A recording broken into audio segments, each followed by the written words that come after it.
अनाथ बेटा। रूपा और शेखर सरिता विहार में रहते हैं। वो अपनी जिंदगी में बेहद खुश होते हैं।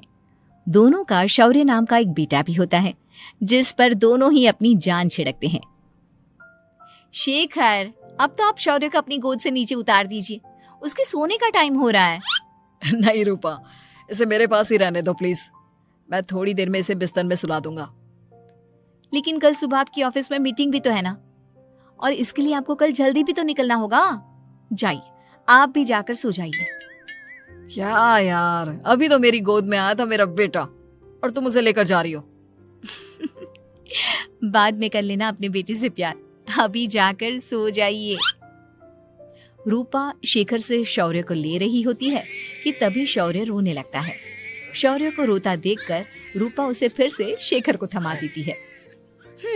आपका बेटा ना एक नंबर का नौटंकी है, बिल्कुल आप पर गया है वो।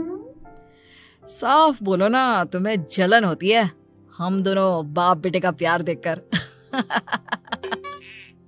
पहले बड़ा तो होने दो तुम शौर्य को, फिर देखना वो सबसे ज्यादा मुझे ही प्यार करेगा। देखते हैं।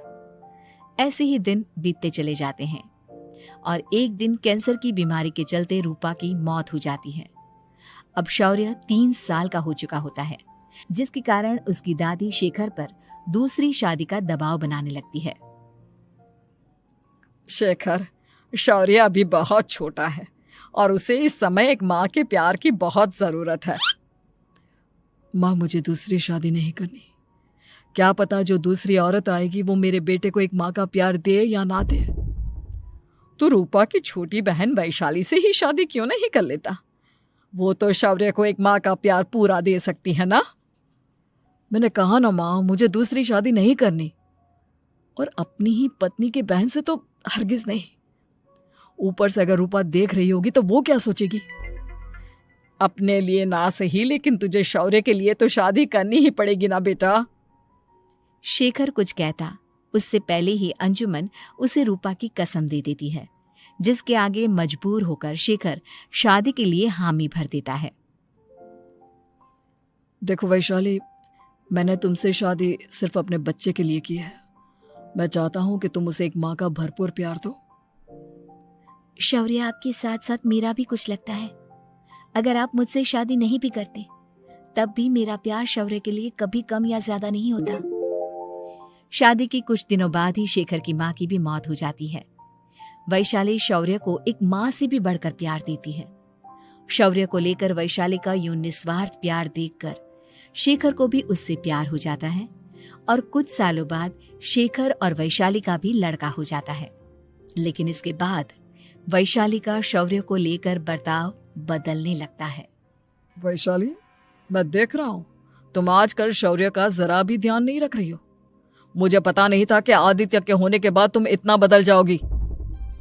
आदित्य मेरा अपना सगा खून है और शौर्य दीदी का, फिर मैं दोनों में अंतर कैसे नहीं करूं?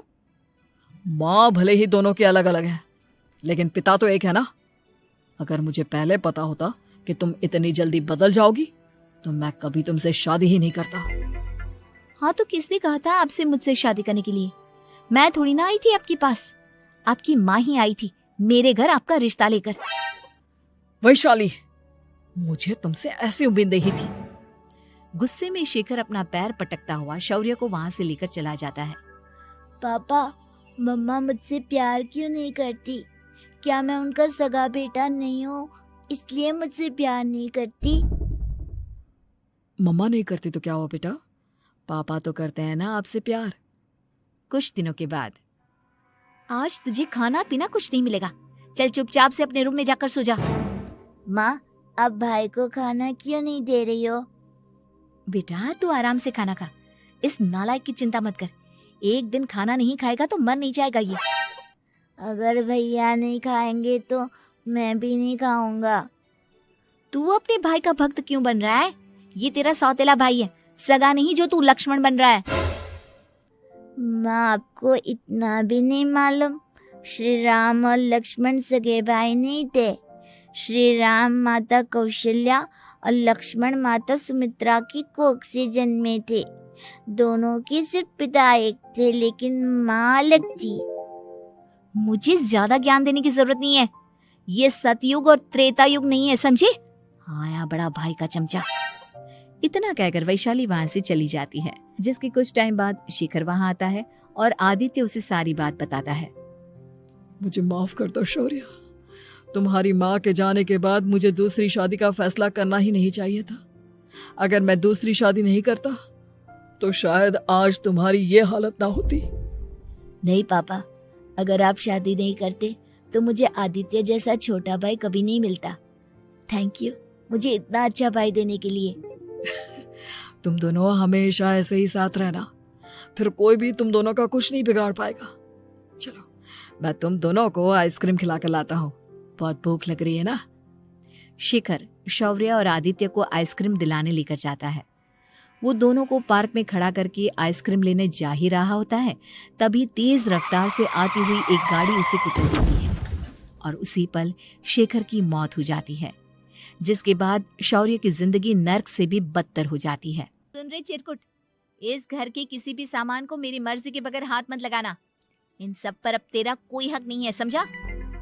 ठीक है माँ, मैं आपकी इजाजत के बगैर किसी चीज को हाथ नहीं लगाऊंगा। चल जाकर अब पूरे घर की सफाई कर। महज 7 साल का शौर्य वैशाली के कहने पर अपने नन्हे नन्हे हाथों से पूरे घर की सफाई करने लगता है। ऐसे ही दिन बीतने लगते हैं, लेकिन मासी से माँ बनी वैशाली को उस मासूम से बच्चे पर जरा भी तरस नहीं आता। क्यों शौर्य, ये घर में इतनी गंदगी कैसे हो रही है? ढंग से सफाई नहीं की है क्या तूने?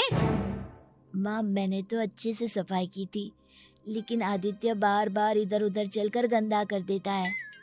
अच्छा, खुद से एक काम ढंग से नहीं होता और अपनी गलतियों का जिम्मेदार मेरे बेटे को ठहराता है।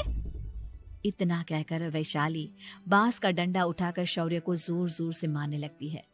तभी वहां वैशाली के मायके वाले भी आ जाते हैं और उसकी सारी करतूतें देख लेते हैं। माँ मैं ऐसा क्या करूं जिससे आप मुझे भी आदित्य के जितना प्यार करोगी? बोलिए ना माँ, मेरे क्या करने से आपके अंदर मेरे लिए ममता जागेगी? वैशाली शौर्य की एक नहीं सुनती, उसके ऊपर डंडे बरसाती जाती है। हद पार होते देख वैशाली की माँ उसका हाथ पकड़ती है और जोर से उसे थप्पड़ मारती है। यही सब करने के लिए तूने दामाद जी से शादी की थी? हमने सपने में भी तुझसे ऐसी हरकत की उम्मीद नहीं की थी। तू माँ नहीं, माँ के नाम पर एक धब्बा है। बस कीजिए माँ, आदित्य के इस दुनिया में आने से पहले मैंने इसे बहुत प्यार किया था, लेकिन अब जब मेरी खुद की औलाद है तो मैं किसी और के बच्चे से प्यार क्यों करूं? अरे नालायक औरत, जिसे तू किसी और का बच्चा कह रही है वो तेरी खुद की सगी बहन का बच्चा है। बहन है तो क्या हुआ, मेरे अपने बच्चे से बढ़कर तो नहीं हो सकता ना ये कभी। अगर यही बात थी तो तू हमें पहले बता देती, हम शौर्य को अपने साथ ले जाते। उसे इस तरह प्रताड़ित करने की क्या जरूरत थी? अगर आपको लेकर जाना है ना तो ले जाइए इसे, मैं नहीं रोकूंगी। नहीं माँ, मुझे कहीं नहीं जाना, मुझे आपके साथ ही रहना है। मैं तेरी कोई माँ वावा नहीं हूँ, तेरी माँ मर चुकी है, समझा? अब निकल जा मेरे घर से। माँ आप बहुत गंदी हो, मुझे भी नहीं रहना आपके साथ, मैं भी भाई के साथ ही जाऊंगा। अरे तू क्यों जाएगा, तू तो मेरा सगा बेटा है, जाने दे इसे। हम यहाँ ऐश से रहेंगे, तुम्हारे पापा बहुत सारी जमीन जायदाद छोड़ गए हैं तुम्हारे लिए। नहीं माँ, मुझे भाई के साथ जाना है। आप अच्छी नहीं हो, आप बहुत बुरी हो, आप भाई को बहुत परेशान करती हो। देख वैशाली, तुझसे ज्यादा समझ तो इस मासूम बच्चे में है। ये तेरे बुरे कर्मों का ही नतीजा है, जो आज तेरी सगी औलाद खुद से तुझे ठुकरा रही है। आदित्य, तुझे इस शौर्य ने भड़काया है ना मेरे खिलाफ? नहीं माँ, मुझे किसी ने भड़काया नहीं, पर मैं सब देखता हूँ, सब समझता हूँ। भाई बहुत अच्छा है, वो आपकी जैसा नहीं है। चलिए नानी। इतना कहकर वैशाली के मायके वाले आदित्य और शौर्य को अपने साथ ले जाते हैं और इस तरह वैशाली बड़े से घर में अकेली पड़ जाती है। 2 बेटों के होते हुए भी आज उसे माँ कहकर बुलाने वाला कोई नहीं होता।